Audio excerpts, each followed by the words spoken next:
they continued to attack people. So in 2017, they pushed out just under 1 million Rohingya Muslims from the western part of the country. I like that. Yeah, so that's something I'm working on, because like even my work with Stronghold, I'm out there Which is doing your foundation. my foundation. I guess we can kind of just dive into that at this point. Yeah, actually, maybe the storytelling of it would help people. So you get injured in Mosul, you recover in the hospital. As you said, you flew back to Chicago.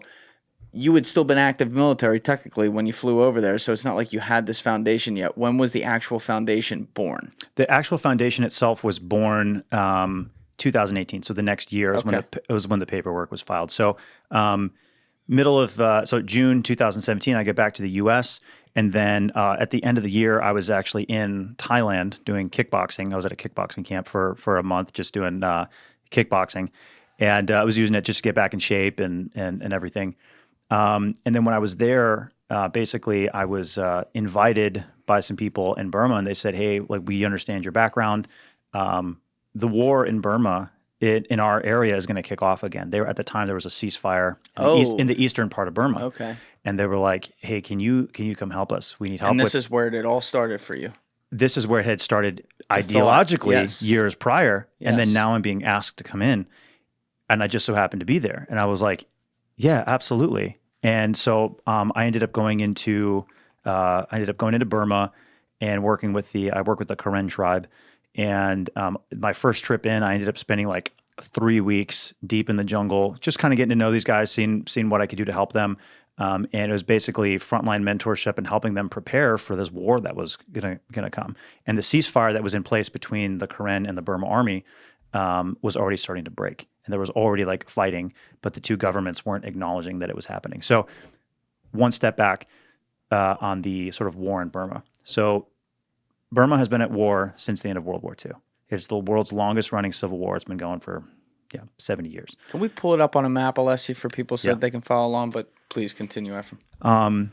So since when the British left at the end of World War II, basically the ethnic Burmese who control the center of the country, their army, which actually sided with the Japanese originally during the beginning of the war, they switched sides when they realized the Japanese were losing, and they fought alongside the British.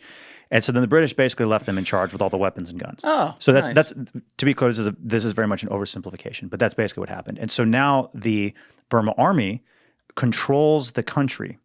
So imagine if the U.S. military came in and were like, "Yeah, we're getting rid of the police force, we're getting rid of Congress, we're getting rid of the president, and the general, General Mark Milley or Petraeus or whoever." What could go wrong? He is now in charge, right? Nothing could go wrong. What could possibly go wrong? So the guy who's in charge of Burma is a guy named General Miao Lai. And General what? Miao Lai. Miao Lai, yeah. It sounded like meow meow. Meow meow, pretty close, yeah. Yeah, dude, he's not a fan. So anyway, he is the general of the army, and they control the country to an extent, and they, unfortunately, they are using sort of racial tensions to divide people and try to divide and conquer. So on the outskirts of Burma, there's about a dozen, there's more than this, but let's say about a dozen major tribes that live in the border regions of Burma, and the Burmese are traditionally from the sort of central part of the country. So the central Burma army, they are trying to conquer all the ethnic minority tribes and all that ensues and all that implies. So there's genocide, mass rape, forcing children into the army, drugs. The Burma army soldiers are taking drugs. That's a whole other story. It's nuts. I've seen it. And so the entire country is basically in a civil war.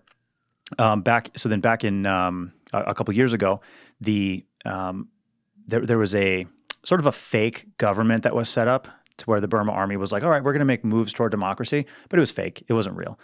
They still controlled this fake Congress and stuff that they set up and a constitution. So they do all this stuff just to sort of show the world, like, "Oh yeah, we're making moves toward democracy." And so sanctions were lifted, were eased against the Burma army. So they used that to build up their strength and build up their army. And then they continued to attack people. So in 2017, they pushed out just under 1 million Rohingya Muslims from the western part of the country.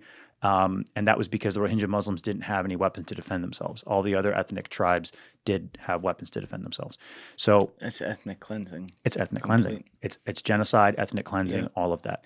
And so the thing that's different is a couple of years ago, the Burmese or the Burma army, they basically got rid of all the fake pretense of the government anyway. They got rid of the fake pretense of this fake government that was in place.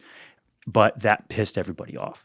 That pissed off even the people who had supported the Burma army in the past. They were like, no, we were moving toward democracy. What are you doing?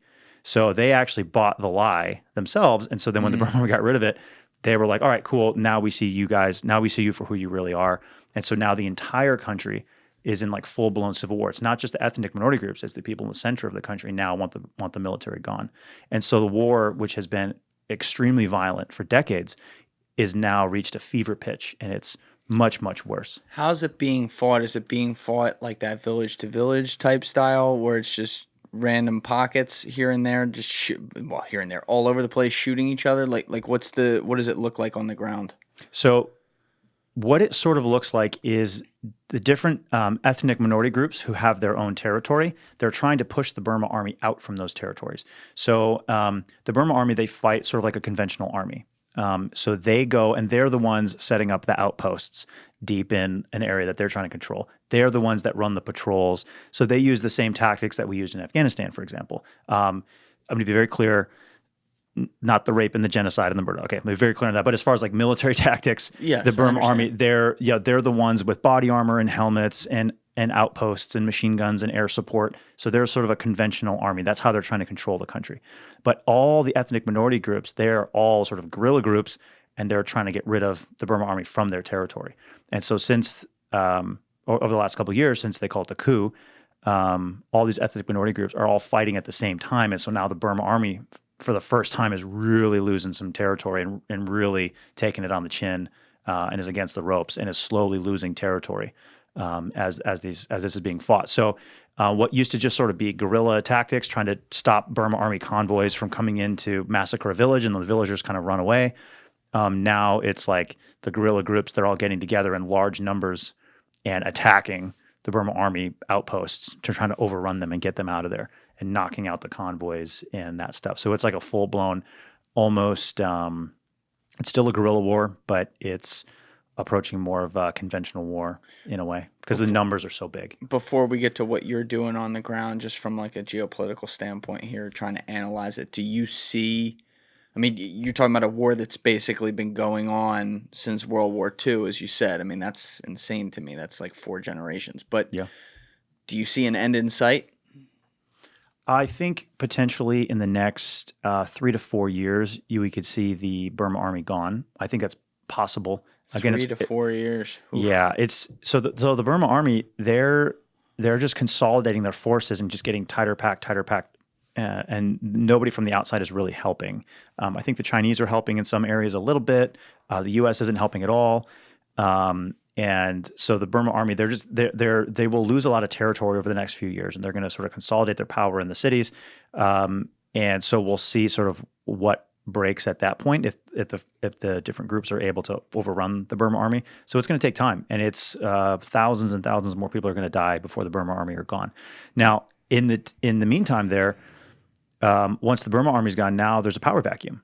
There's people who in certain parts of the country are used to getting millions of dollars from drugs, and there's hydroelectric power, and there's an oil pipeline that goes from there to China. Oh, that's nice. There's lots of different complications there, and so you could end up having some of these groups fighting each other as well. So the place is going to be very unstable for a very long time. Well, there's a question actually. This is something we see in all kinds of different conflict zones across the world, obviously. But you're talking about a country on the map here. If we can pull that up for 1 sec, you got it there, Alessi. So Burma is basically almost basically smack dab in between India and China, 2 enormous world powers. There's a pipeline, as you said, going to China. As an example, the way it has been explained to me by people smarter than me about this stuff, North Korea, essentially, and all the horrible shit he does there, is allowed to exist because of China. Like, they let that happen. They could stop that at any point, but they're like, there's some sort of economic ties there. Mm-hmm. Has that been the case in Burma as well? There are definitely some ties between the Chinese. So my personal 2 cents on the situation is the Chinese are willing to sort of work with whoever's actually in control of Burma. They want to make sure that the oil continues to flow. They want to make sure that the hydroelectric power continues to go. They've got development projects that they've invested in. So they don't. My just 2 cents on it, and I could be totally wrong on this, but I don't think the Chinese really care who's in charge as long as they get along with them. So some of the tribes up in the far north are actually being backed by the Chinese. The Chinese are giving them technology and weapons and drones and different things like that to attack Burma Army positions, because there's also a lot of rare earth minerals and mines. Thank you for watching the video, guys. If you haven't already subscribed, please smash that subscribe button and check out this clip's full podcast episode by clicking here or in the description below.